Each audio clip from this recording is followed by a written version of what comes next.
Thank you so much for this opportunity to be here with you tonight. I look forward to this discussion. My name is Janeen Sollman. I do represent Western Washington County, and I was a chief sponsor, co-sponsor of for the ranked choice voting ticket on the ballot. So I'm just going to talk briefly as we're going to pass down to. I just want to mention overall, ranked choice voting addresses current system issues. It removes barriers for new voices running for office. It eliminates the spoiler effect and strategic voting, allowing voters to choose their truly preferred candidate. It encourages candidates to run on issues that voters most care about. It leads to more reflective representation. It also provides a potential for reducing the political polarization that we are feeling, not only in Oregon, but across the United States. And it is a significant step forward in addressing the dangerous increase in political polarization. The implementation and education is incredibly important. That is important in this factor. And when we talk about the ballot initiative, we're talking about a 4-year implementation process. So on the ballot, and then in 28 it would be implemented. So that provides the longest runway for education and providing voters that necessary information they need to be going into an election and understanding what ranked choice voting is. It will provide for a culturally responsive statewide voter education campaign. The bill helps ensure standardized implementation across the state. So just wanted to add very briefly too that I think this is incredibly important because for me, I know that I enjoy knocking on doors and talking to voters. Those of you that are in the room that are in an elected position, I'm sure that that's something that you enjoy as well.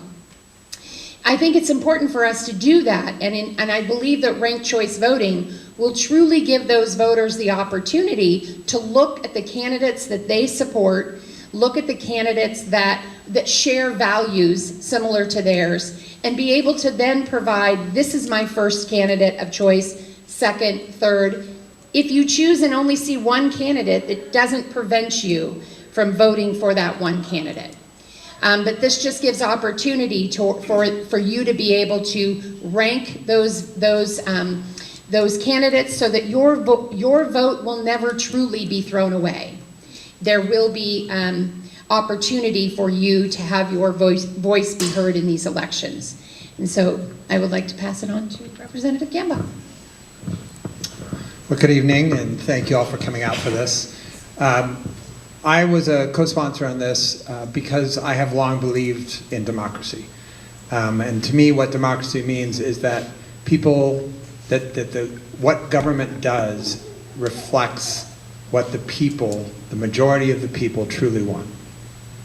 And I don't think that necessarily happens. And I think part of the reason that doesn't happen is the system that we have for electing people right now.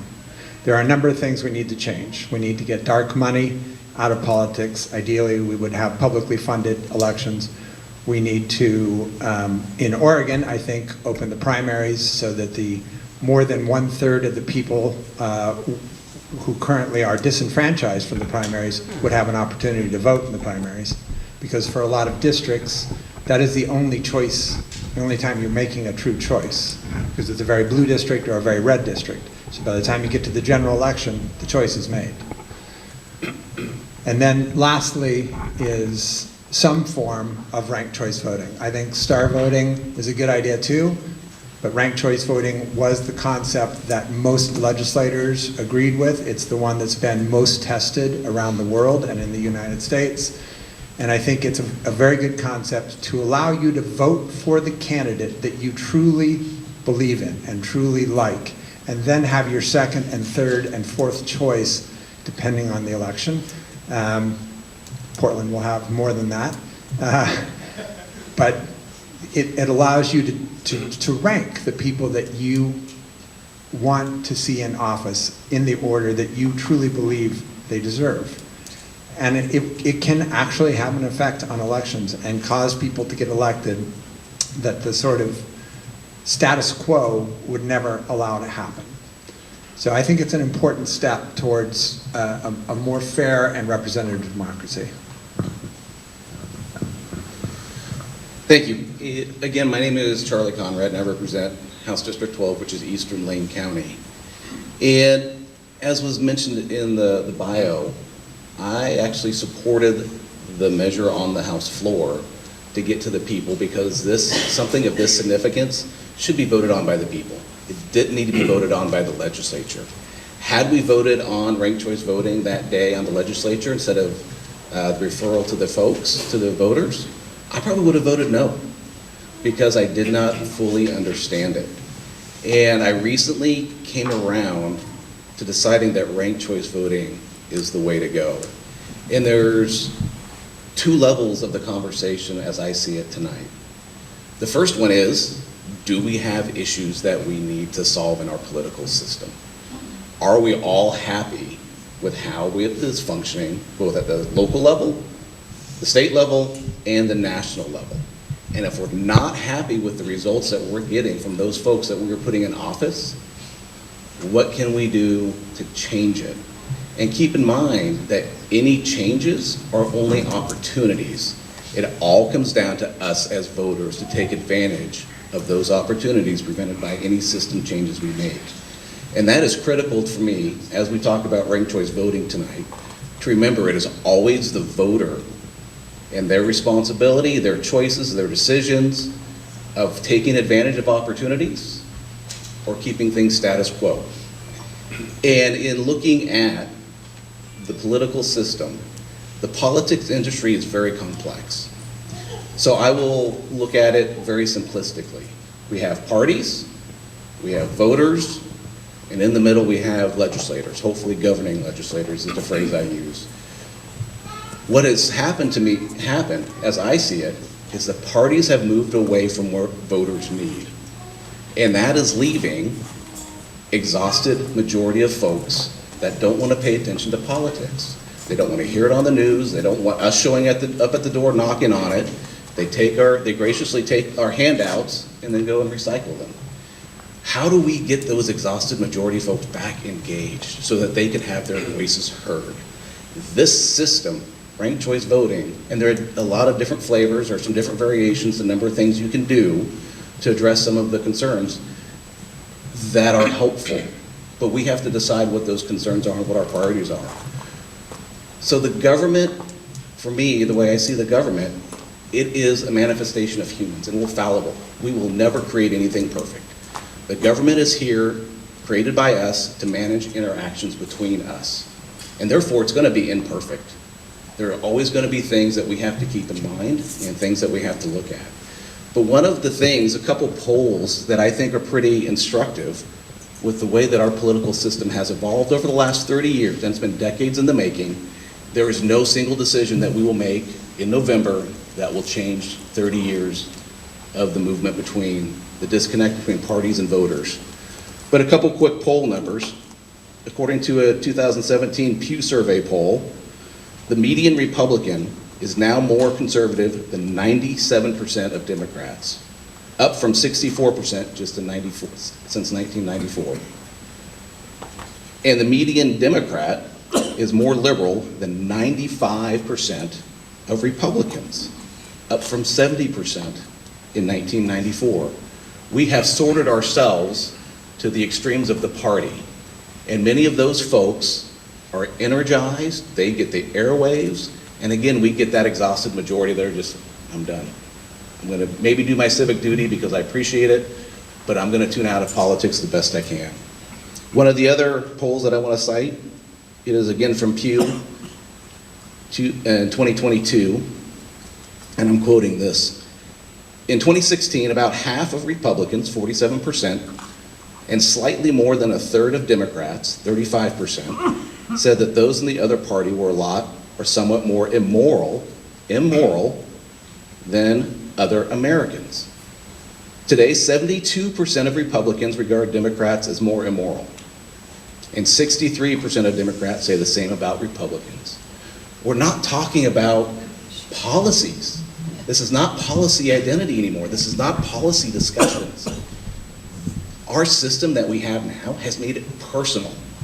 Not personal so that we disagree on, A or B as the right solution to the problem that we agree is a problem.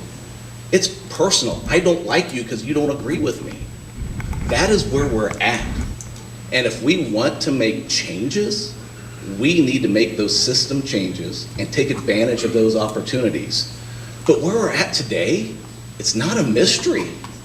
A couple more quotes from me, if you'll bear with me for a second. I love constitutional history.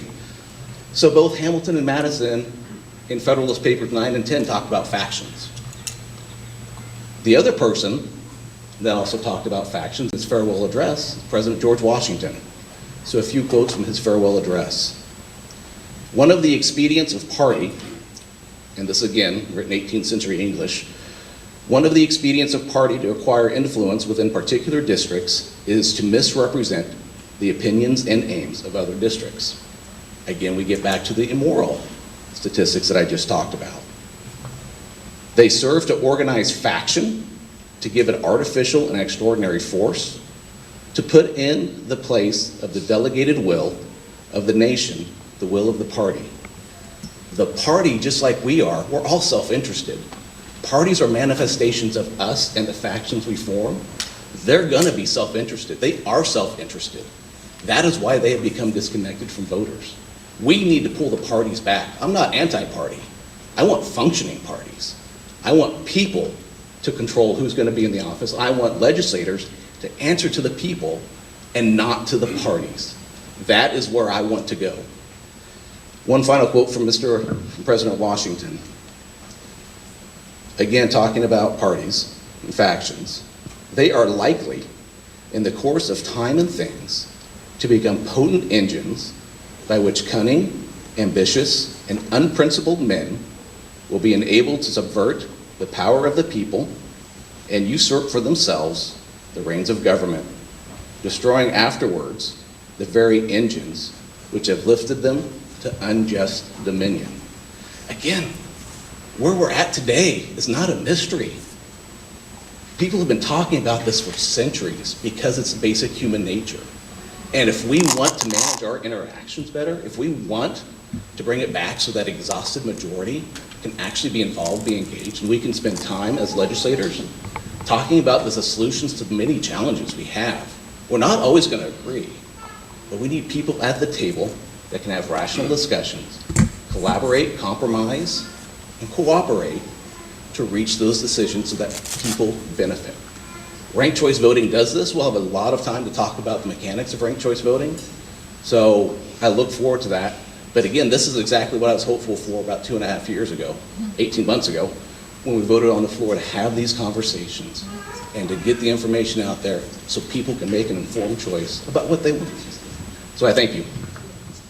Well, first off, thank you all for being here. It shows this is an important issue, and the fact that you're here, spending your evening listening to us, tells me that you take this seriously, you take our republic seriously, and you take Oregon citizenship seriously, so thank you.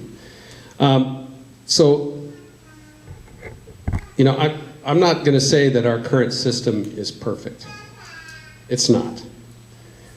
But I will say that whatever we do to change it, it better make it better and not worse. And I'll say here's what I look for in any election system. Number one, it's got to be easy to vote. I believe we have to honor the one person, one vote principle. It's got to be accessible to every voter, regardless of age, well, you got to be old enough to vote, race, income, disability, or education. Our elections have to be secure, and I believe they need to be controlled locally. We need a system that's easy to count, transparent, and easy to audit. It needs to be cost-effective, and it needs to yield predictable, timely, and understandable results. And I think any election reform we consider must live up to the hype and must not introduce more problems than we're trying to solve. And ranked choice voting, as envisioned with Measure 117, does none of these things. It does not live up to the hype. It does not lead always to a majority vote, as you and I think of what a majority vote would be. It does not eliminate the spoiler effect. It complicates the voting process. It disenfranchises blocks of voters, low-income voters, seniors, and minorities in the process. It leads to unpredictable and unintended election results. It reduces the transparency and complicates the tally and tabulation process. It takes local control away from our counties and centralizing the tabulation at the state level. It increases the cost of our elections, and I believe it violates the one person, one party rule. So voters in Oregon this year are being asked to make a drastic change to how we vote and how we tabulate results. And before heading down this path, we need to be absolutely sure that we're making things better and not worse. We should have indisputable, solid evidence that RCV meets the goals of transparency, ease of use, cost effectiveness, accessibility, and predictability. That evidence does not exist. And even if you're a proponent of election reform, ranked choice voting is not the answer. And I want to emphasize one thing here. This is not a partisan issue. It went through the House pretty much on partisan lines. This is not a partisan issue. Washington, D.C. Democrat Party is opposed to ranked choice voting. Numerous NAACP chapters are opposed to ranked choice voting. Sarah, my friend Sarah here, and I don't think we agree on anything politically. But we agree on two things. Our current system isn't perfect, and ranked choice voting is not the fix. Thank you. So I'm Sara Wolk. I'm the executive director of the Equal Vote Coalition, and we're a national but Oregon-based nonprofit that works on fighting for true equality in the vote itself. So as we change and grow as a country, keeping the foundation of our democracy strong is critical. And my vote should be just as powerful as your vote, no matter who I am, where I am, how many candidates are on my side, what party I affiliate with, or any other factor. So that's the lens that we're bringing to the table here. I'm a peer-reviewed author on this subject, not a politician, and this is a topic that really gripped my attention first around 12 years ago. I met a canvasser for ranked choice voting, and they were like, there's this amazing thing. You've heard of the Nader effect, where the majority can end up divided and conquered. You have to vote lesser evil to avoid splitting the vote. And this is what leads to two-party domination. This is what led to Nader splitting the vote and electing George Bush. It's the same thing that happened on the Republican side with Ross Perot. So it's cost both major parties the presidency. But it happens all the time in competitive elections at the local level and at every single level of politics. It's completely fixable with voting reform. And I was like, this is amazing. I've been shattered by this problem in our country since I first voted. The idea that if you vote your conscience, that it's not safe to vote your conscience. It's like, if we can't actually vote our conscience, is it even a democracy? And so I became a huge ranked choice voting advocate for years. And the reasons were what I had learned that first day. I want it to be safe to vote my conscience. I want to be sure that my vote won't be wasted if my favorite can't win. And I want to eliminate vote splitting and the spoiler effect to elect more representative candidates to help unify our country. And it wasn't until I volunteered for my first ranked choice voting Oregon meeting and showed up in person that I got facts checked. And I didn't take kindly to that. I'm a wonky person. I love policy. I had read everything from Fair Vote, the main lobbyist organization behind ranked choice voting. And they were like, well, you know, it's more safe to vote your conscience, but voting for your first choice can actually backfire, just like the current system. Ranked choice is counted like a series of traditional elections, so it has all the same problems, but it does mitigate them somewhat. And I was like, that's not true. Let me volunteer for the research committee. And they were like, also, you know, you have to qualify the claim that it doesn't waste your vote. with ranked choice voting, there's exhausted ballots. And Representative Conrad brought up exhausted people, but ranked choice voting can actually exhaust ballots and spoil ballots and waste ballots in a number of new ways that don't exist with the current system. And then third, I started looking at studies measuring, how accurate are these voting methods? How often do they really elect the most representative candidate? And the studies were unanimous, no matter who did them, how old they were, through tons of election science, that our current system is by far the least accurate voting method out there. It fails anytime there's more than 2 candidates or 2 parties. Somebody can have 1% of the vote and throw the election to the other side. And that's a huge problem. But ranked choice voting is just next up the ladder. And there are dozens of voting methods that have been invented hundreds of years ago, thousands of years ago, a few years ago. All other alternative voting methods pretty much outperform ranked choice voting as it's being proposed. So this is a really important issue. We owe it to voters to get this right. We can't afford to tell people what they want to hear. The risk of backlash if we ram through something that is essentially a burned pancake, it might take more than one try to get this policy right. And we can't ignore the election science community. So that's the voice I'll try and bring today. Thank you very much. My name is Philip Izon, so I actually wrote the election law unilaterally in my living room in Alaska. No one else helped me. I did it. I repealed ranked choice voting, and it will be on the ballot in November. And so I just want to cover a couple things, in particular from their side. I heard lots of emotions. I heard lots of very little facts, very little data. Okay, so the data does not back up their claims in any way, shape, or form. And so we're just going to go line by line here real quick. So spoiler candidates. In Alaska, we had a spoiler candidate. Her name was Sarah Palin in 2022. The most preferred candidate was Nick Begich. He should have won the election. And it's Harvard data. Data is at the University of Harvard. Okay, the main proponent that pushes ranked choice voting is Fair Vote. They go out and they accumulate this data and they make it available to people. And they prove in the data that Nick Begich was the most preferred candidate. And yet he lost the election. Why?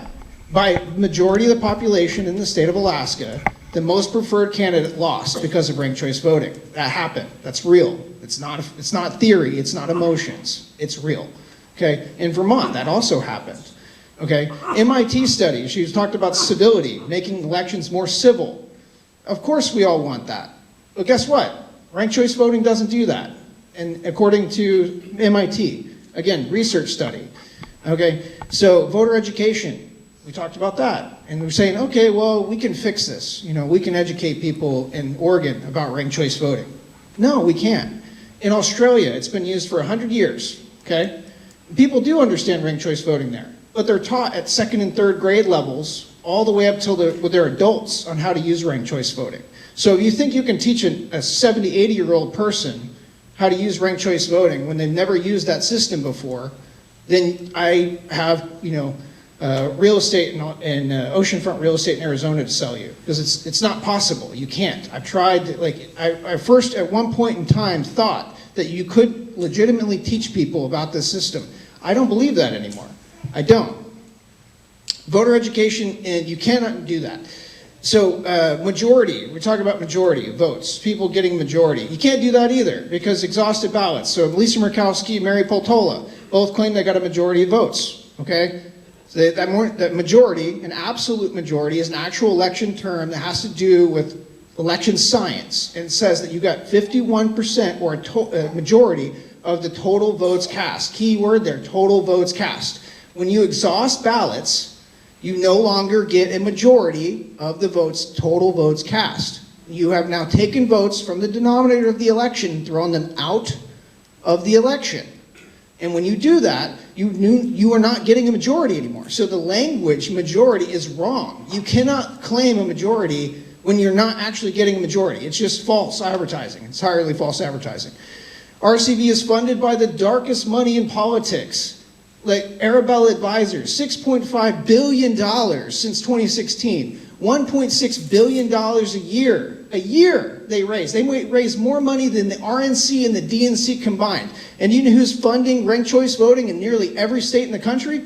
Arabella Advisors, through their 1630 fund and 500 plus nonprofits that they have, that they funnel money through. And that money's not coming to help, it's not Democrat money, it's not Republican money, this is elitist. These are millionaire, billionaire people that believe that they know better than you do on how to vote.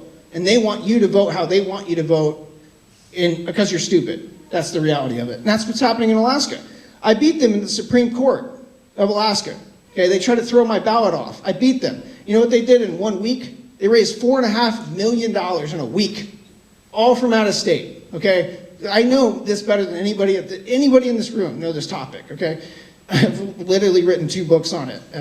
So here in Oregon, you guys have an even weirder thing. You have multiple voting systems. You have ES&S and all kinds of different voting systems. So how do you reconcile those things?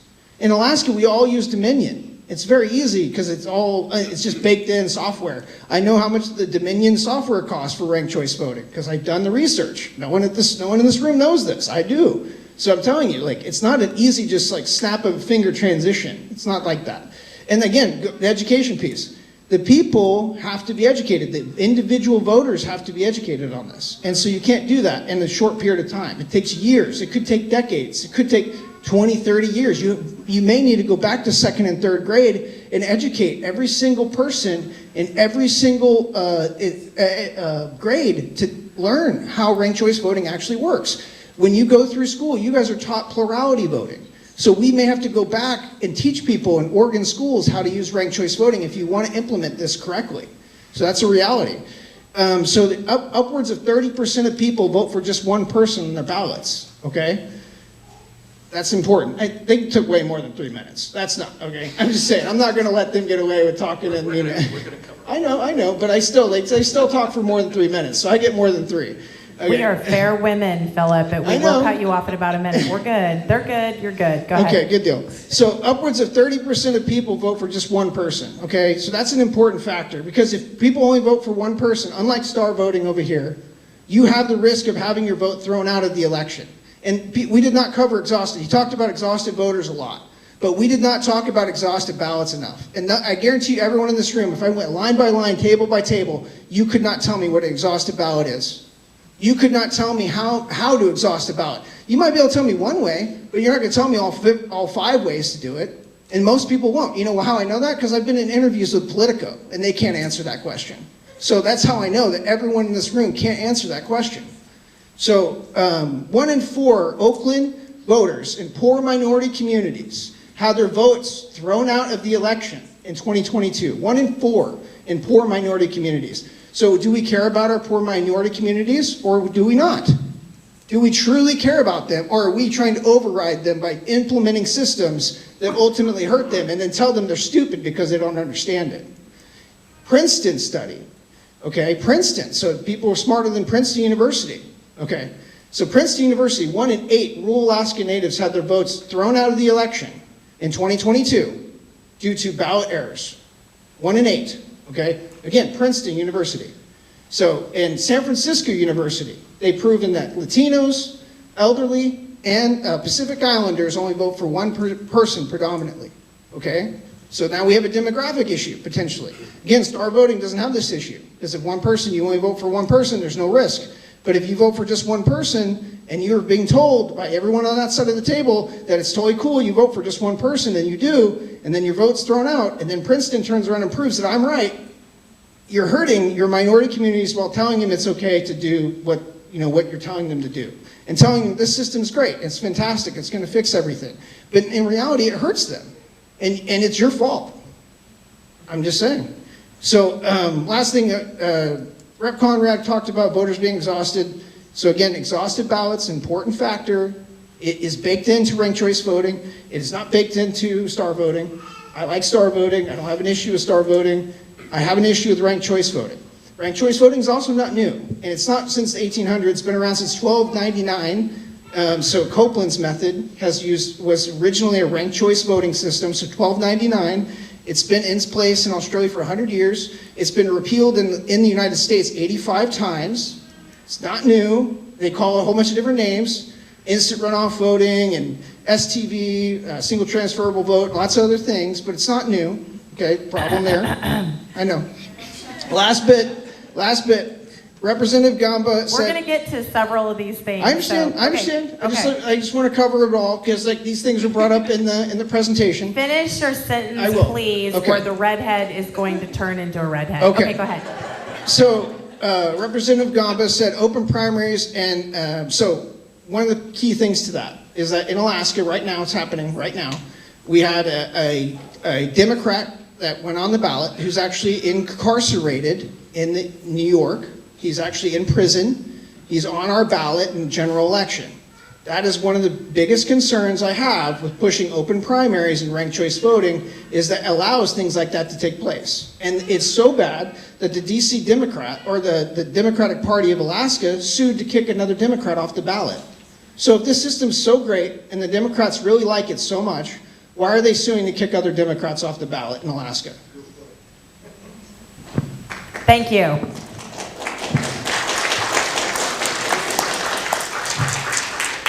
Okay. I would like to know from this panel, since one of these questions that's coming up for me is what would cause a vote to not be counted or eliminated in Oregon? And we're going to do with the system, right? If this is voted in, what would cause a vote to not be counted or eliminated? And then in this part, we're going to do this, and we get to decide. We're going to do 2 minutes, and we are going to time people. And then if it's sort of like, you know what, take another minute because we want you to get through that. Let's just try to do it that way, okay? And this was supposed to be a longer format, and I don't regret any of you giving us a full, I think that was great what you did. So thank you, you guys. But now we're going to try to keep it in a couple minutes, okay? Okay. Appreciate that. So to begin with, I disagree with everything that Phil just said. Just so you know, there is opposing views, and I look forward to these questions so we can actually get all those opposing points out there, because I disagree with everything. So the basic fundamentals, basically this is a question of how does ranked choice voting work? And we'll take the right now we have plurality voting, right? And we have the closed primaries. You have 2 people on the ballot, an R&D. Maybe you get lucky and you get an I or some other minority party out there. But you have one, circle the dot, it moves on. Ranked choice voting will only kick in if you have 3 people on, at least 3 people on that vote, right? And it is incredibly simple. Imagine 3 people, you have 3 names, 1, 2, 3. You have choices, 1, 2, 3. Who's your top choice? Circle. Who's your second choice? Circle. Third choice? Circle. It's a Scantron. Those of us of a certain age, we know how to circle in Scantrons. We're good with that. Computers know how to read Scantrons. We're all good, not that complex. So whoever in the first round, it has passed several court cases that has shown that the one person, one vote does not violate that one person, one vote clause. Several court cases have said, nope, it's good to go. So the very first tabulation, the first round, is whoever gets the fewest votes, they get eliminated. Their second choice vote then gets reallocated to one of the other 2 folks. That is how it goes. So you get an elimination, one of your second choice goes to one of the other 2 folks. Only 2 people left. Somebody's going to have 50% plus 1 unless it's an exactly 50-50 tie. And then that person is the winner. It's very simple. If you have 4 folks, great. Who's ever bottom, their second choice gets rolled up. Who's ever at the bottom again, they get eliminated, it gets rolled on up. So it's not that complex. It is very easy to teach. I'm sure a 78-year-old could easily learn how to fill in 9 little circles or 3 little circles in a 3x3 square. Okay, and then so to answer the question, and there are a couple of different flavors of this, Maine does it a certain way, other ones do a certain way as well, but if you don't fill in a circle, then sometimes you'll get an exhausted ballot. If you only fill in one person for number 3, you've left your first choice and your second choice open, you're gonna have an exhausted ballot because they can't assume who do you think is number 1. The way that Maine does it, if you fill in number 1, it's number 1. You can skip, and then if you have number 3, so you fill in 1, you don't fill in 2, you fill in 3, Maine will actually roll your 3 up to that upper spot, assuming that that is it. If you miss, in Maine, if you miss 2 lines in a row, then you get an exhausted ballot. The same thing as with now, you have undervotes and you have overvotes. If you have, you know, an overvote is if you circle in 2 names. So if you have 2 people and you circle color in both those circles, that's an overvote. Your ballot gets discounted now as it is. That's the same thing with ranked choice voting. An undervote is when your vote doesn't count. If you have a choice, I mean, a lot of us for, you know, who you're gonna vote for Supreme Court justice, a lot of people leave the justices and those other, you know, down ballot races empty. That's an undervote. You didn't vote for something. That happens with ranked choice voting as well. So the things that we currently have also carry over to ranked choice voting. All right, thank you. Okay, would you guys like to answer this question on your side, which is what would cause a vote to not be counted or eliminated? And I'm holding you to 2 minutes, and I don't care if it's not fair. So the basic overview that Charlie gave about how ranked choice voting works is basically correct. But the thing to remember is there's a lot of ways to make an error on your ranked choice voting ballot. And that is why when we say voters are being disenfranchised, the data shows us that. He mentioned some. In Minnesota, precinct by precinct, lower income precincts were like 10 times more likely to make errors and not have their ballots counted. So if you rank 2 people as first, your ballot's booted.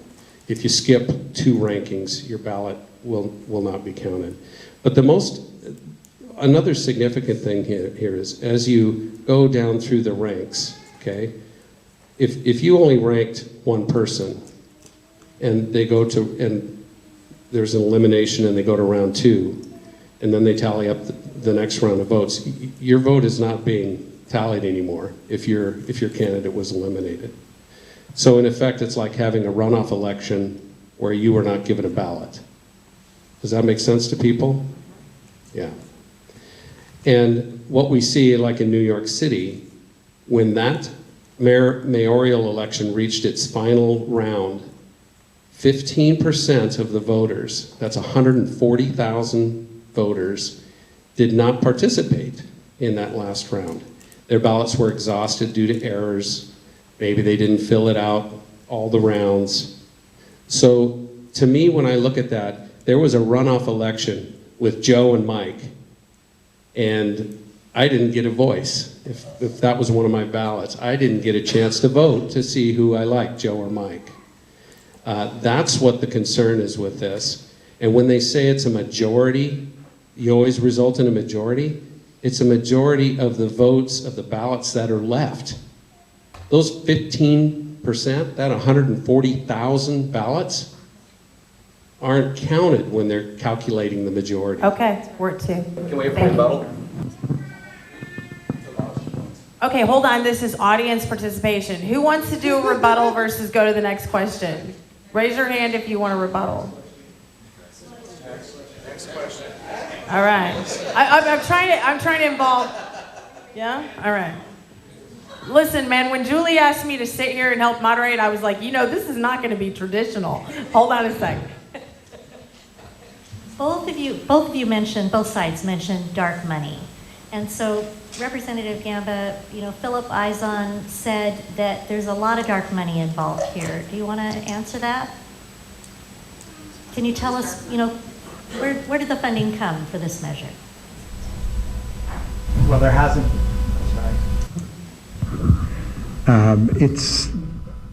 So this was put on the ballot by legislature.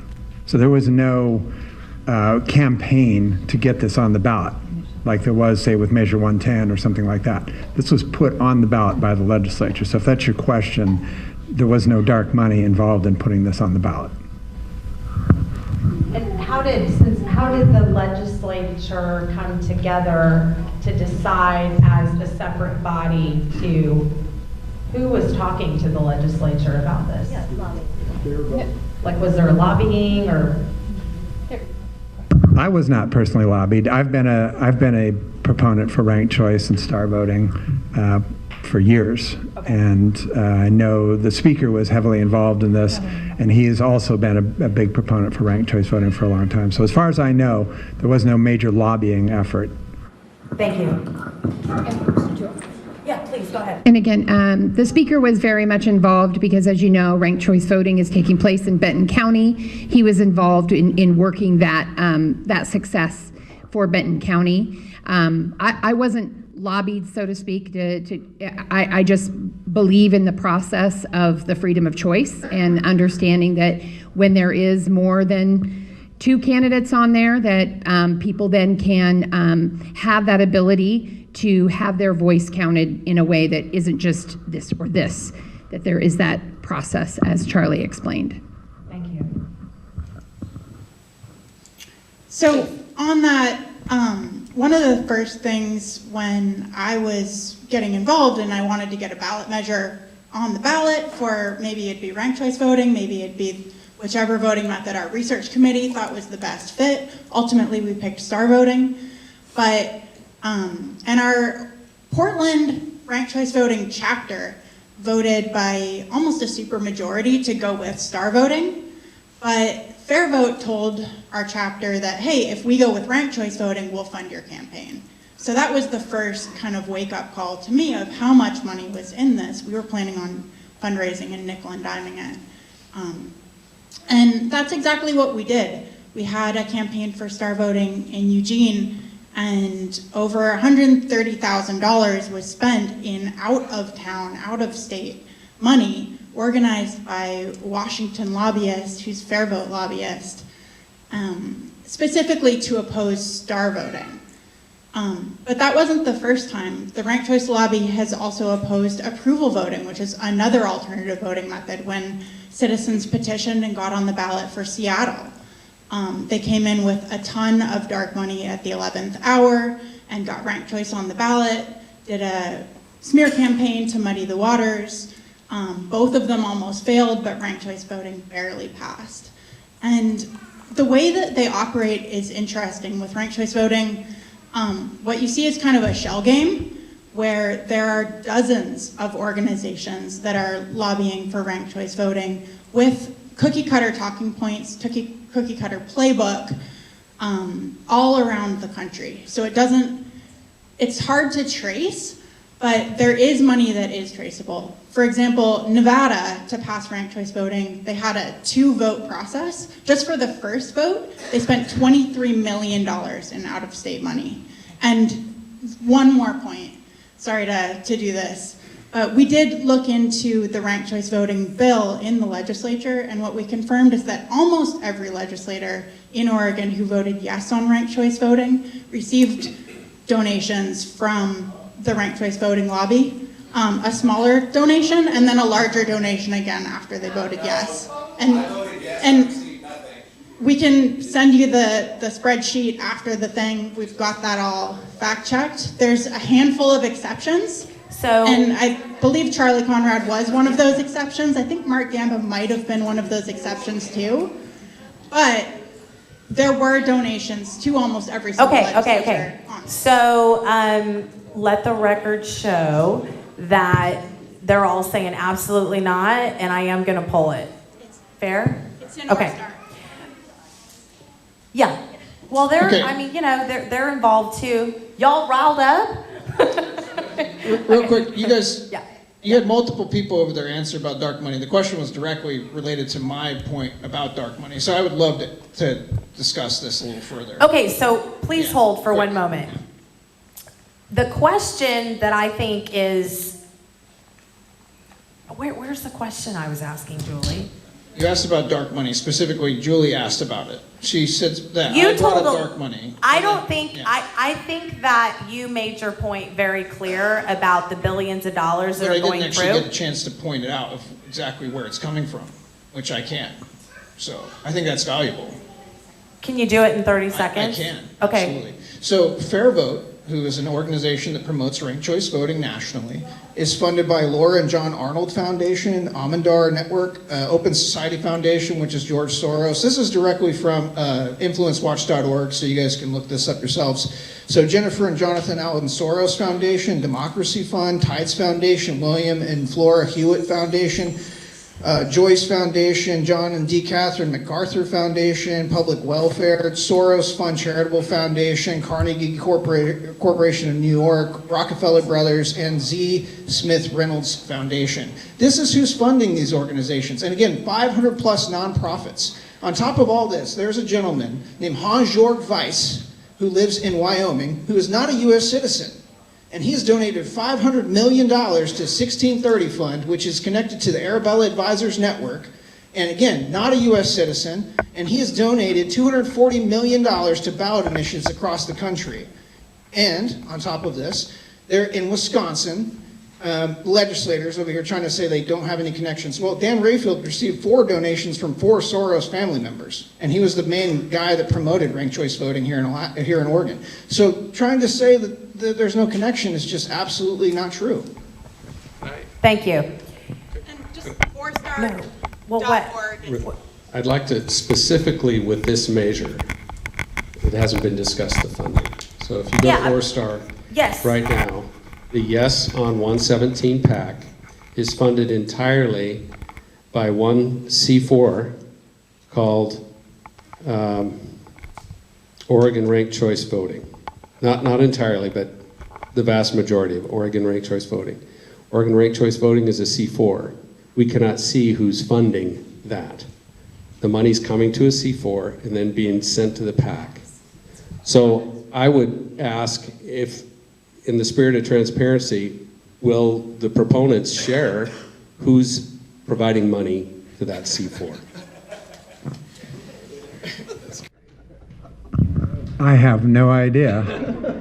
As what I imagine, none of us have any idea about any of the C4 PACs. With any political action. You guys don't, but I know who does, and I challenged him, and I haven't heard anything. Just one observation. Again, this is politics. Everything is funded by somebody somewhere at some point in time. Even your event here is privately funded. It's not through a PAC. Our system, we do have dark money. We do have super PACs. money, please. we do have super PACs, and I'm pretty sure every single legislator up here has their own PAC to fund their campaign. This is how it happens. The biggest question, I'm not getting paid by anybody. As I said, I'm here because I support ranked choice voting. That is why we're here. Ranked choice voting is outlined in the measure. Look at it. If it meets your criteria for something that you want to go to, vote for it. The red herring is everything. I can't counter everything Phil said because I don't know. I don't care. I'm looking at the words on the page. Those are what matters to me because I make up my own mind. I can read words and I can understand the concepts involved. And if it is a structure and a system that meets my criteria for a voting system that is fair and meets all of my criteria, I'm going to vote for it. Okay, Representative Conrad, here's the question. This is for the proponents, and then I'm going to ask the other side. Oregon, okay, so I'd like to know how much this is going to cost and where the money's coming from to implement ranked choice voting.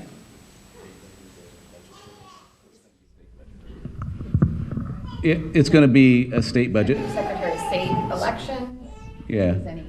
As anything, and whether it's a budgeted line item or however it goes through, it'll be that way. The numbers that we have, I think Alaska was like $3 million to implement, and that includes training, education, all those kind of things. There's another, I forget which state it was $4 million, and then I think the numbers that I got from Maine, 441,000. Is it cheaper, do you think, once it gets, once it's implemented and it gets going? So there are a couple different things to look at, and then I'll turn it over because I've had the microphone a lot tonight, so my apologies. It's the cost to implement, but what is the value on the back end? We always pay out of public money for all of our campaigns, for the ballots, for everything that happens. They're publicly funded. $3 or $4 million, whatever that goes to, however that comes out to help all of our 36 counties make sure they have everything they need, training, education. What is the value on the back end? That's why it's such a critical question. If we go to it, let's go to it and commit to it, regardless of the cost, because the value to our democracy is that much greater. And I'll only add, I was going to say that as well, and I will add the 4-year runway that we're talking about, right? To provide, we have the ballot measure, and then it wouldn't be implemented until 2028, which allows for the education, which allows for having the understanding as to what exactly, how the process works. So that's why it is the longest in the history of ranked choice voting, is having the 4-year runway. And also, over 50 jurisdictions have utilized this, and it has not been repealed, as mentioned, in over a decade. So in over a decade as this has happened. That's actual fact. Actual fact. You're discussing ranked choice voting, instant runoff voting, STV are all same type of systems. So can I answer to the cost now? Yeah, Okay. please. So there, again, you have a lot of government people telling you government things, and then you have reality things, and like what actual data happens. Okay. So in Alaska, they put it on the ballot saying it was going to cost $150,000 for voter education. Okay, for ranked choice voting. So this is government telling the voters in Alaska how much they said they were going to spend on voter education. They blew that budget by 2,000%. So they spent $3.1 million on voter education. Okay, the entire administration of elections in Alaska from 2010 to 2020, and nobody on this, no one in here is going to have this data because they didn't actually do the research, which is, just because you didn't do the research doesn't mean that you're wrong, not wrong. It just means that you're wrong and you don't know that you're wrong. That's not my fault.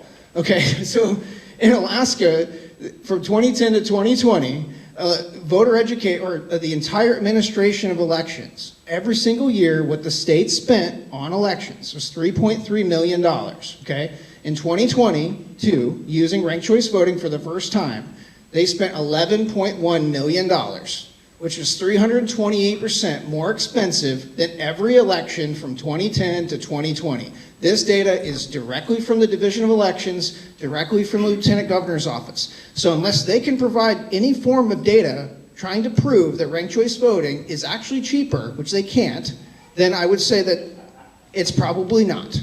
Thank you. This question I'm going to ask is, I had gotten this question from people with PDX Real. I had gotten this today when I was walking through.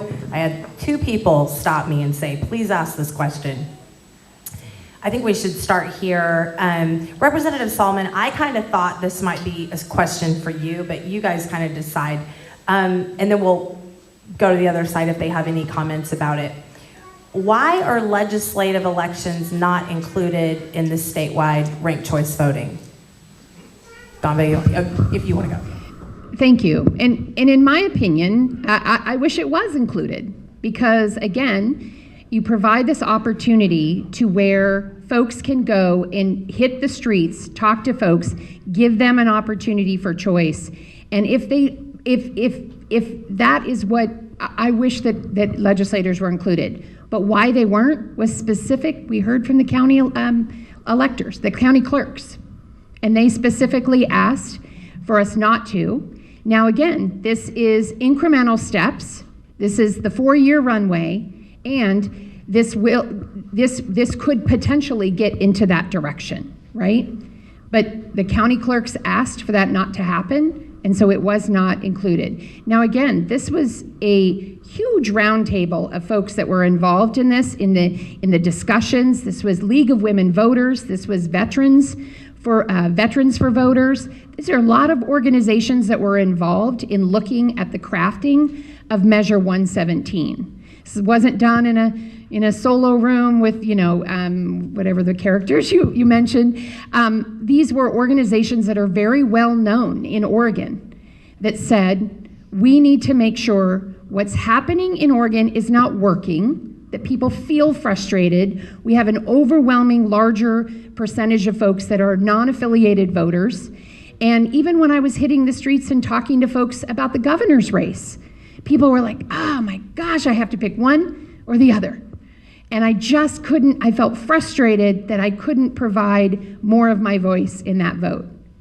And so this is why, so to your question, it was the county the county clerks that we heard and we listened to, and that's why the state legislators are not included in that race, in that ballot measure. Can I take that? So this came up with me last week when I interviewed with the Oregonian. They had a panel together with us, and the question came up. I didn't know the answer. I really didn't know. I just knew they weren't on it. I think it was Blair who was on that panel. He's been heavily involved in this. He also said it was the clerks. So I went and I checked with some clerks, and they told me, no, we did not ask for this. In fact, we asked for it to be put in. I checked with the lobbyist. The lobbyist said, no, we did not ask for that. We asked for it to be put in. Then I checked with the Rochelle Long, who is the Clackamas County Clerk, who I believe is Klamath County Clerk, who I believe is the chair, or she's the incoming president of the Clerks Association. She said adamantly, no, we wanted it in. And she sent me correspondence where they had edited the bill to add senators and representatives in, and the response from Blair was no. That's not negotiable. Then Jamie and I went back and looked at the 2021 bill, because this ranked choice voting has been introduced before. The 2021 bill had state senators and state representatives in it. So they were removed. And it wasn't the clerks. Well, then I guess I'm talking to the lobbyist, I'm talking to the incoming president, and I'm looking at the email that she has with Blair asking for it to be included. I spoke to another clerk who also checked with two other clerks, and they are saying no. And what I'm being told is that that was a request to be pulled out in order to make sure that it passed, to get enough votes to make this pass. Because it didn't pass in 21 with it. They brought it back, removed the senators, and removed the representatives. Now, I don't know, I haven't confirmed that. That's what I'm being told. I'm trying to confirm it, but I can confirm from everybody that the clerks wanted them in. 36 of them? The Association of The Association of Clerks, the lobbyist for the Association of Clerks.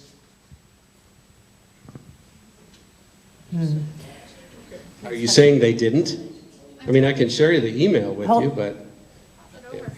Pass it over. No, will you pass over the paper? So I do want to clarify one thing that I said earlier about the money in politics. And it is my firm belief that all three of you over there and all four of you are serving Oregon, and you're doing this work, you're doing this advocacy because you believe in this issue. From my own origin story, I was a big ranked choice voting advocate for years, and that's one of the reasons that I'm such a passionate educator on the misinformation around ranked choice voting, because I spread that misinformation pervasively for years. And there is this echo chamber effect where there's this same, stuff repeated. So I'm not saying that legislators who received donations only voted yes because they were paid to do so. Absolutely not. And I don't think this question is alleging that the representatives specifically were like, oh, I want ranked choice voting for everybody else's elections, but not for my own. I don't think it's quite that nefarious. But the fact is that those in power tend to uphold the systems that got them elected. Well, thank you, Sarah. Thank you for adding that, because I know that all of you, serving in our legislature, are doing this because you want to serve the people of Oregon, and we're grateful for that, and grateful that you would participate in a discussion that is a little what's the word I'm looking for? Spicy. What? wait a second. I just want to bring something up because I think I'm right to say that this was brought to the legislature in 2021 and it didn't have the vote. So is it possible that the senators were removed from RCV so that the majority was passing it? So I was in some of the early conversations with the then speaker. Okay. As Charlie pointed out, he's no longer the speaker. And the intention was to have it all the way, all the state offices, not just the statewide offices, but senators and representatives. And the clerks, I believe public testimony from the clerks was that they opposed it, generally speaking, not just that portion, but across the board. And it's because it is unknown to them, it's going to be more work, it's complicated for them, right? It makes their lives harder in the short term until everybody gets used to it. And that was the reasoning for having fewer races be part of the initial effort. Assuming it all goes smoothly, I would suspect within 6 or 8 years, all the rest of the elections will also be ranked choice. But the clerks wanted an opportunity to learn how to do it and to set the systems up, and they wanted it not to be all of the votes. Okay. Well, yeah, I think that's a good segue to this next question. People are concerned about how quickly we get results in our elections, whether or not this is a system that's going to be straightforward, easy to understand, effective. So will we get same-day results? And does RCV maintain local control of counting ballots in the precinct? How are the votes tabulated? And we've let this side go first a lot, so I'll let you take that over there. Sure.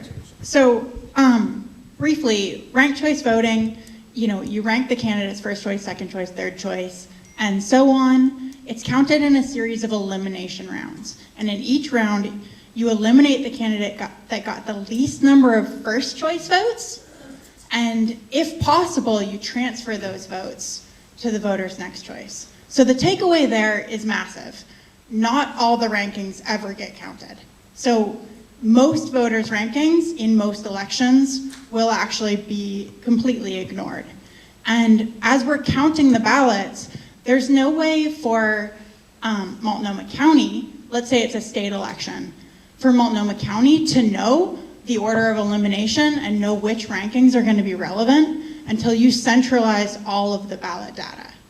And that is fundamentally different from how elections are tallied now. Right now, boxes come in, there's a physical tally on the side of each box of what is the vote total from this box of ballots.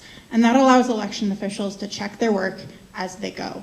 With ranked choice voting, since you don't actually know which data is relevant and which data will be ignored, centralization is required. And this is right there in the election standards that our election certifiers use. It's something that's been denied over and over by the ranked choice voting lobby. But it's really important because it's something that's encoded in Oregon state law. Oregon law strongly requires local tabulation of ballots at the county level by our county clerks, and it requires local reporting of the results by precinct. And that is fundamentally impossible with ranked choice voting. So the bill was written, I read it, and I'm not a lawyer, but I know ranked choice requires centralized tabulation, and so as written, the bill was illegal. So I sent an email to every single legislator with our fact sheet, and sure enough, at the House committee meeting, somebody put forward an amendment to strike the section of Oregon law that requires local tabulation. And that's what Measure 117 does. And so we were talking about timing too on that. And so in Alaska, I only had 260,000 voters in 2022. We were the last state in the country for election results. And so that's because of centralized counting, because you cannot do precinct level counting. It's the largest state in the country, yes, but normally you'd be able to give election results day of. Florida can give you, they have millions of voters. They can give you elections. Ours took 3 weeks to get election results because of ranked choice voting. Is that really, you guys want to wait 3 weeks to get your results for your elections? It's going to be longer than 3 weeks. Yeah, and so that also led to Alaska having the lowest voter turnout in the entire history of our state in 2022. Okay, and that's a feature of ranked choice voting. In Utah also experimented with ranked choice voting. 10% drop election from one election to the next after implementing ranked choice voting. San Francisco's used it for 20 plus years, and their turnout from 1800s to 2002 was 55%. From 2004 forward, it's only 50%. So on average, 5% lower after implementing ranked choice voting. So there's absolutely no proof at all that this is going to help turnout. It's not going to make it easy to tabulate for local election officials. We were actually at an event last night that said that they have no way to manage this accordingly. And I talked about the different election software that Oregon uses. In Alaska, we have the same election software. And it still took 3 weeks to get 260,000 votes counted and tabulated. That's insane. So it could take months, could take a month or longer. And then there's no auditability. You cannot audit it. You cannot hand count it or hand audit it. So that's important to notate. Real quick, she mentioned that Measure 117 strikes that part of law that says you have to count by precinct in order to make it compliant. What that means is Benton County has been in violation of state law because they've been using ranked choice voting for several years now. And speaking of Benton County, I went to look at their precinct level results for the first election they had go past round one, and it was in November 2022. They did not publish the precinct results. I had somebody from the county call, and the clerks were great. They published the results. They showed the tally for round one only, because that's all you can do. You can't report beyond round one. And they're pretty straight up about it. You can't do it. This goes along with what we're talking about here. How do you, actually, I wanted to say, whenever you said, how do you guys feel about waiting 3 weeks? We were already waiting 3 weeks. How do you audit the results of ranked choice voting? Are we not going to get to answer that? No, please. Do you want to do that first? Okay, excuse me. Please don't answer it. It wasn't intentional. It's been a long night. That's okay.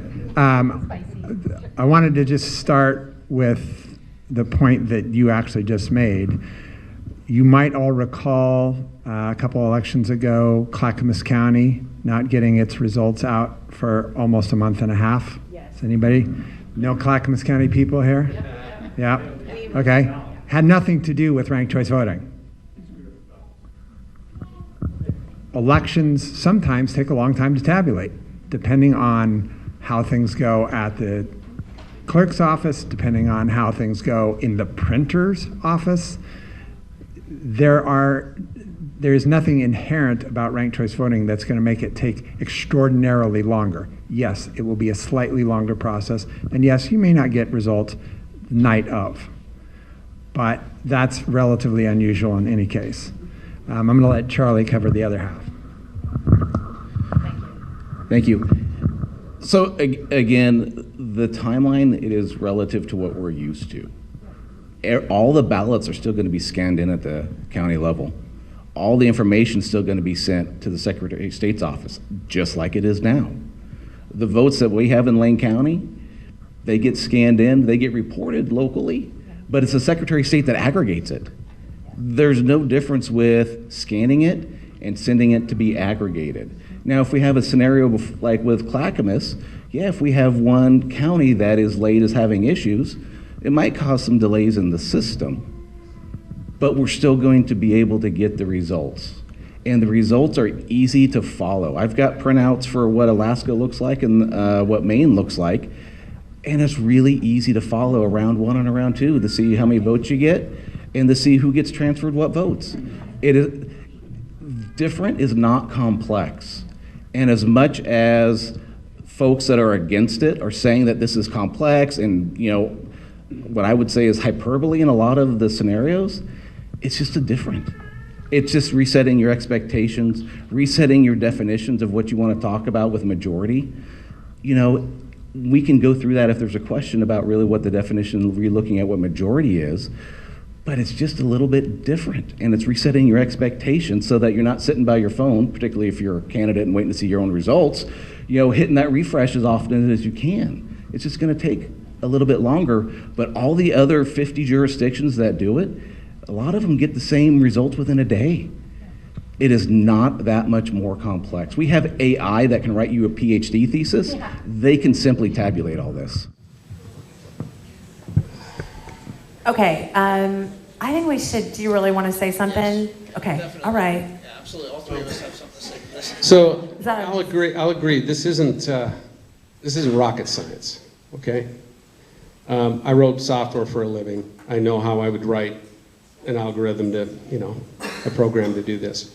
The point is that it reduces transparency in our elections. Right now, I can go in to Marion County, open a door, go to a bin that has a precinct, and we can count the votes in that precinct by hand, easy.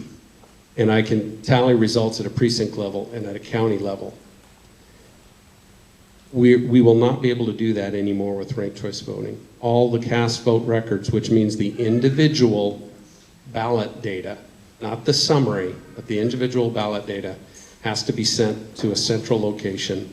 And all of those ballots have to be counted at one time together to come up with a result. No, can you, because I'm hearing no over here, so. I mean, I'm getting can that you right just out say- of the, we can ask the election scientists here, but I mean, I'm getting that from the ranked choice voting advocates, actually. So, real quick, so San Francisco, Oakland have used ranked choice voting longer than anyone. So anyone over here trying to say that they know, like they're talking about a rollout method of 4 years, and yet they're trying to tell you how everything's going to get done. I'm sorry, that's just like they don't know how it's going to get done because they haven't decided how it's going to be done because they have 4 years to figure it out. Okay, so that's in Oakland, who's actually used it. Oh, they had a tabulation issue this last 2022. They ran their tabulation grid incorrectly. Okay, and so if it could be audited, they could have just went back and hand counted it, and that was actually ordered to do so. You know what they never did? They never went back and hand counted it because they said it was pretty much impossible to do so. Okay, they had to rerun their tabulation grid because FairVote reached out to the division in Oakland and told them that they ran their tabulation grid incorrectly. So the Oakland division notified the school board there. They awarded a winner in the school board, and then were notified that they ran their tabulation grid incorrectly. And so they went back and redid their tabulation because FairVote, who I mentioned earlier, who donates tons of money from all these out-of-state groups, reached out to them and said, no, you ran your tabulation grid wrong, Oakland. Here's the settings you need to put in your machines. They went back and redid that, and they awarded a new winner, and then 6 months later through court, actually determined who actually won the election. So on top of all the Which crazy, one won? The second one, the one that FairVote wanted to win, won. Okay. Yeah. And so then she's got some great points on this too. Hang on. Yeah, so this Oakland thing was absolutely unprecedented. It was the first time, well, it was the second time after New York City. So in 2021, New York City started releasing the ranked choice voting results and got partway through the rounds. And a candidate was like, hey, my exit polling showed that this is totally off in just the number of voters. And they realized that nobody had noticed, but they had accidentally added 135,000 test ballots to the official count. And the New York City Board of Elections had reported those as if they were real ballots. Follow that, the next year, another ranked choice voting election, every single ranked choice election in Alameda County, which is the Oakland area in the Bay Area, had done the steps of ranked choice voting in the wrong order. And the reason that neither of these mistakes were counted or were caught is because you can't check your work as you go. Human error is natural. Elections are complicated. It's really important that election officials can check their work as they go. Because this Oakland bombshell was front page news in San Francisco on basically the 1-year anniversary of our January 6th insurrection. This is not something that we can afford to compromise on. Whether or not you think our elections are at risk or election integrity is at risk, maintaining our public confidence in our elections is absolutely fundamental, and compromising on that not only puts our elections at risk, it puts our politicians at risk, it puts our people at risk, and it puts our country at risk. So it's not something we have to compromise on, and it's not something that is compromised on by any other voting method that's being proposed. So we advocate for star voting at the Equal Vote Coalition. With star voting, you can show your preferences. Whether or not your favorite can win, your vote automatically goes to the finalist you prefer. It ensures a majority preferred winner between those top two finalists, and you only have to vote once in November. So if any of that sounds familiar, it's essentially invented to do what ranked choice voting set out and promised to do, but to do it simpler, to do it with basic addition, to do it transparently, and to do it more accurately. And it's fully precinct summable because it's just addition. It counts all the ballot data. And it's not my way or the highway. There are a handful of great voting methods out there that count all the ballot data on the ballots. And shockingly, all of those are substantially more accurate and representative than ranked choice voting as it's being proposed. So you can have ranked ballots and count all the rankings. That's something called ranked robin. We endorse that too. You can have a traditional looking ballot, and that's called approval voting. So there are great ways to solve these problems. They are real problems, but we owe it to voters to get it right. I'm going to have the final word on this particular piece by Senator Sollman. Go ahead. Thank you so much. I would say a couple of things I want to touch on. Specifically, San Francisco was mentioned, and I want to mention that Black, Latino, and Asian American voters were more likely to fully rank their ballots, according to a California research. Errors on ranked choice ballots reveal no significant differences when comparing racial and ethnic groups, according to a 2020 study. So I want to mention that. I also want to mention the part about the ballots' integrity. So the ballots retain and stay with our local counties. They are there for to be checked and to go through any audit process. I want to mention that in Oakland, California, a county registrar used the wrong settings for their ranked choice voting tabulation. Their tabulator is from Dominion Voting Systems, and the registrar mistakenly selected a setting that was incompatible with the city's rules for RCV elections. Now, the error was discovered not by the county. It was discovered by an RCV advocates who analyzed ranked choice data, and they communicated directly to the county registrar, who investigated the concern and issued their own press release being transparent about the error and the next steps. And in contrast, when a similar error occurred at a non-ranked choice voting location in New Jersey, their error took much longer to catch because non-RCV elections tend to be less transparent about the election data. As Representative Conrad said, that the ability to see this data there in the county and such. And so I wanted to mention those specific comments made specifically about San Francisco and Oakland. It would be good to cite your study. Yes. Who did your study? Was it Fair Vote? Was it Fair Vote? I'm asking, yeah. So Fair Vote implemented, went into Oakland and told them the Fair Vote, the one I told you that had millions and millions, hundreds of millions of dollars donated to push ranked choice voting. That group told Oakland that they ran their tabulation grid incorrectly, and you're telling me that there's not another group that on the plurality side that has hundreds of millions of dollars to monitor ranked choice voting? I received this from a site for politics and governance. It's an open access journal. It's about the demographic disparities using ranked choice voting, ranking difficulty, undervoting, and the 2020 Democratic primary. The study. So my study that I said... It says the Department of Political Science, the University of Iowa. Okay, so University of San Francisco in 2011, that's the study, you can go look it up, says that Latinos, Pacific Islanders, and elderly are far more likely to vote for just one person. That's a study, and that's where you can find it. I'm just saying. I believe the study that you're thinking of, Phil, is that that voters who are lower income, people of color, and who don't speak English as a first language, it's not that they're more likely to only vote for one candidate, it's that they're more likely to have their ballot unable to be counted because of a voter error, and those groups are also more likely to have their ballot exhausted, which means that it can't transfer and doesn't make it to the deciding round. But people do like showing their preferences, and so I believe what you're saying. Okay, hang on. Do you really want to? Just real quick. Okay.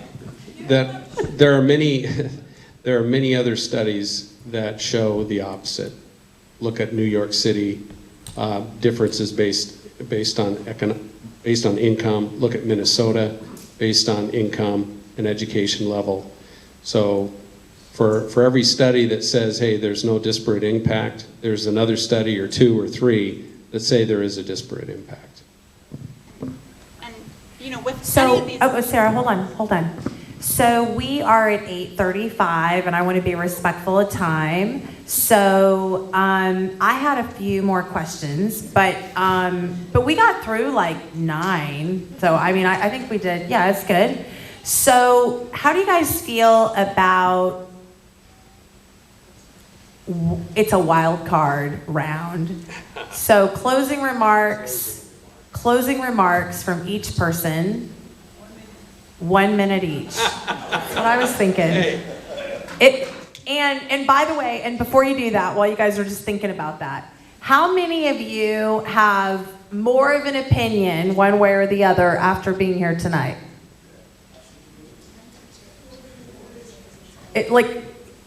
How many people have an opinion generally about this? Okay. How many people are lost? You're lost. You're lost. Okay. We're going to talk to you after. I won't do it though. Okay. Would you guys be willing to give them 2 minutes each? Yes.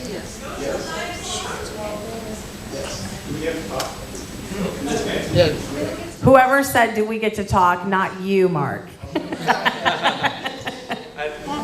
I don't mind. I mean, 2 minutes. I'm happy to stay. I don't want to put anybody in a position that needs to get home and feed dogs or kids or help their spouse do something. We're here. Okay. We're going to give you 2 minutes. We're going to give you 2 minutes. 2 each, obviously. Would you like to go first? Let me go first. Okay. I'm going to let you guys manage it yourself. So you've heard a lot of facts tonight. I would encourage you to put some effort into research. There's a lot of misinformation that's being floated around on things like this, on a lot of elections actually.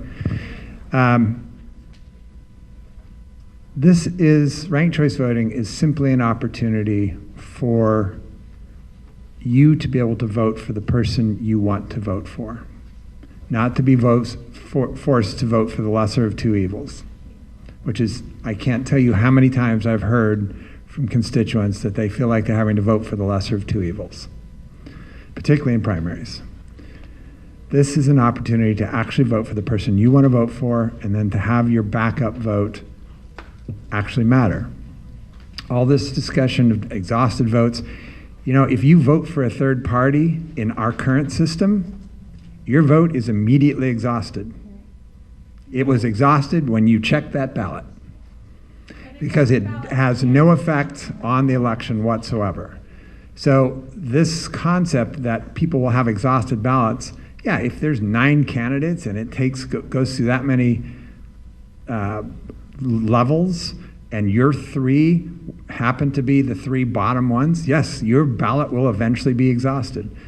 But other than that, your vote will count more often than it does in this current system. You've got to understand that, because that's, you know, and I want to make one other point that I thought was rather insulting to the voters. I do believe most 78-year-olds can figure this out.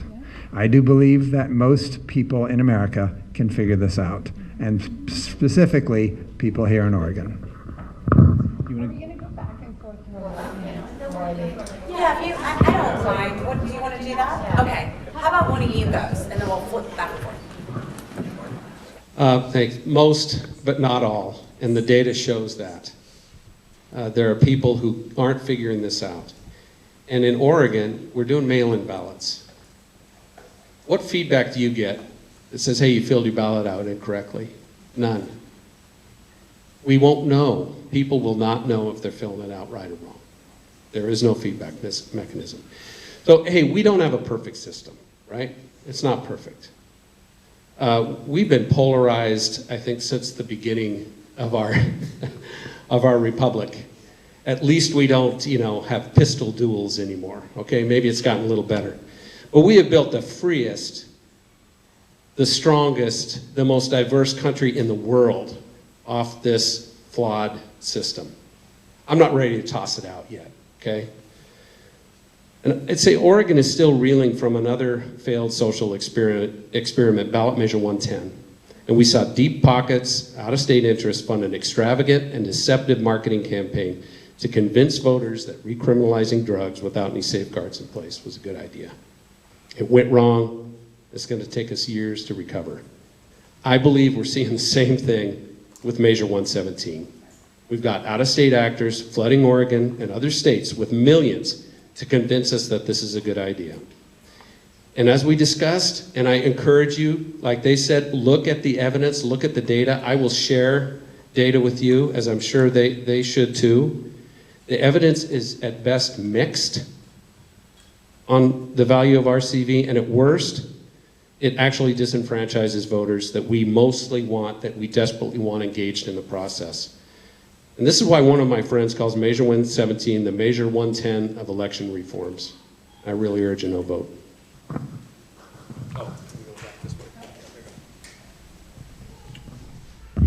Thank you again for this opportunity to be here tonight for this spicy conversation. I just want to mention some high points about the better representation. Ranked choice voting leads a more reflective outcomes and improves representation. In cities that have adopted ranked choice voting, women and candidates of color have won 24% more races compared to non-ranked choice voting races. Voters prefer it. Over 60% of Oregonians support ranked choice voting, and in cities and states where it has been adopted, 73% of voters who have used it prefer ranked choice voting to our current system. So Oregon must take the next step as a leader in electoral reform to empower voters. The core principle of conservative values is about freedom of choice. And this is what provides every Oregonian the opportunity to have their voice be heard with their vote. In places that have adopted ranked choice voting, voters have not only understand it, but they overwhelmingly prefer it.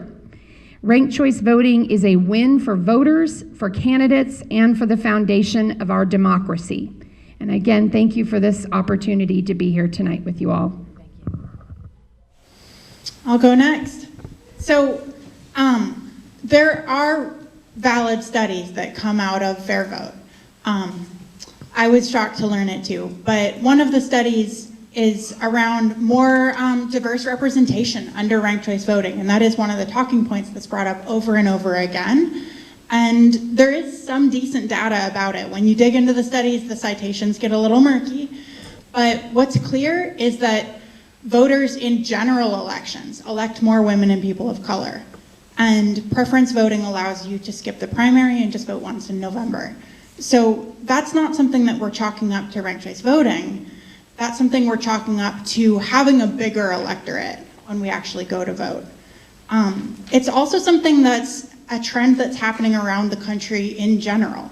So in Oregon, and especially in the more progressive-leaning cities that are adopting ranked choice voting first, they're already electing more women and more people of color because as a country, we're making strides on that.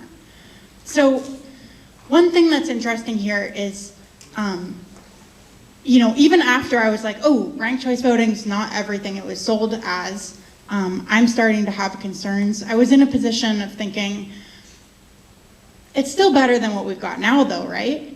And that's what I hear over and over from ranked choice voting advocates who start to learn about the issues and they're like, well, but it's still better than what we've got now, right?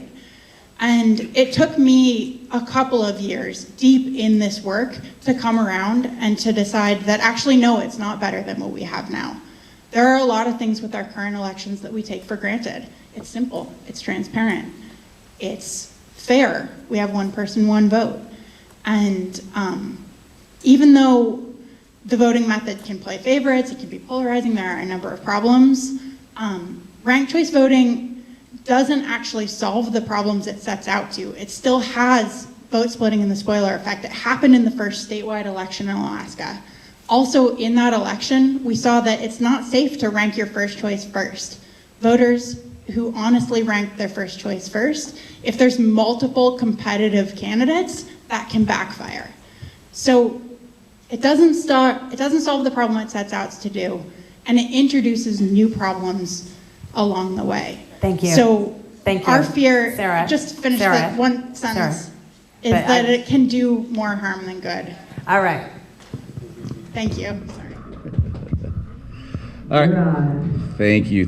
So a couple things. I'll start off with data. You've heard numbers from both sides of this, and that's because it's in 50 jurisdictions. It's been going on for a long time. A lot of information. Get into the data as much as you want to, because I'll tell you that a lot of the numbers you've heard have just been numbers out of context and without historical meaning. So really get into the data and look at it for yourself and figure out, does this meet your system? And just a couple things that came up, New York came up, and I'll tell you that from this, what I'm looking at is, an exit polls, number of people that are leaving that or say that they understand RCV extremely well, 44%. 34% say very. Only 4% say not well at all. And understanding of RCV ballot instructions, again from New York, very simple, 70%. 24% say, somewhat simple, and 1% say very difficult. So these are exit polls. These are people that just filled out the ballots. Go look at this data and this information and see if this resonates with you. The other thing that came up is with New York is that 15% of the people in a 5 mayoral race chose one person, yeah. 45% chose 5 people. 45% ranked all 5 candidates. Numbers matter, and go look at that. The last thing that I'll talk about is with, in Alaska, the Patola race. It is given as a case study for why this fails. This is a case study of why it matters and why it's good. 4 people, a Libertarian, 2 Republicans, a Democrat. Libertarian was the first one that got eliminated. His votes got transferred, and 1,000 of them went to Patola, who's the Democrat. 1,000 people had a Libertarian 1, a Democrat 2. Begich was the third one, or the second one that got eliminated.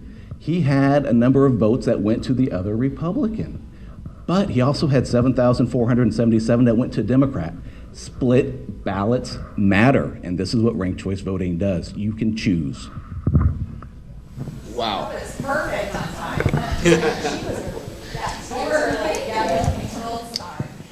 All right, so we'll start with Alaska. All right, so he cited the November general election, which had the lowest voter turnout in the entire history of our entire state, okay? So we also had a 32% turnout in the primary that year. You know what our turnout this year was? 16%. So we lost 50% turnout in a single year because people stopped showing up because of the election system in Alaska. In the special general, 112,000 Republicans voted for Republican in 2022. 75,000 people voted for a Democrat. 36,000 voted advantage for Republicans, and yet the Democrat won the election. That's special general election, not the November election that he's talking about. So DC Democrats sued to block ranked choice voting. Nevada Democrats are against ranked choice voting. The Washington State Secretary of State is against ranked choice voting. Gavin Newsom vetoed ranked choice voting in California. Governor Jerry Brown, California, against ranked choice voting. Same people who funded Measure 110 are funding ranked choice voting in Alaska. He's talking about sitting there, dark money. You guys don't know anything about dark money. I fought dark money to the Alaska Supreme Court and beat them. I'm beating them right now, and I'm going to beat them in November. Talking about $4.5 million against me. I'm just some regular citizen in Alaska. Do you think that's fair? Do you think that's fun? No, it's not. It's completely against the Constitution, and it's completely wrong. No one should have to do what I had to do. Okay, so my claim is that ranked choice voting hurts English as second language voters. It hurts our elderly voters. It hurts our disabled voters. It hurts low information voters. It hurts low education voters. It hurts low income voters, third party candidates, and third party voters. All right, and I'm going to follow up with actual real data. I actually went around and collected 42,000 signatures in the state of Alaska. I personally wrote the repeal of ranked choice voting and led it to the ballot with the most signatures by an individual with over 2,000 signatures. I traveled all over the state. I actually did all the verification and I submitted the repeal to the state of Alaska. In that process, I met 3 people that in particular left an impression. The person who I wrote the repeal for, which is my grandfather, so he would disagree with Representative Gamba up there. He used to run a multi-million-dollar construction company. He didn't understand his ballot, which is why I wrote the repeal of ranked choice voting. A 19-year-old disabled girl who said that she was so confused by the ballot for the first time voting that she cried in the voting booth. And then a Vietnam veteran that said they were never going to vote again because of ranked choice voting. And the United States of America is a republic, not a democracy.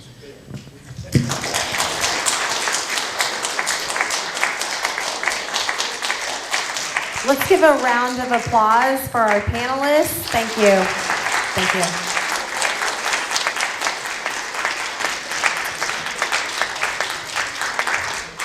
And thank you for coming, and I'm going to go ahead and call a break. Thank you.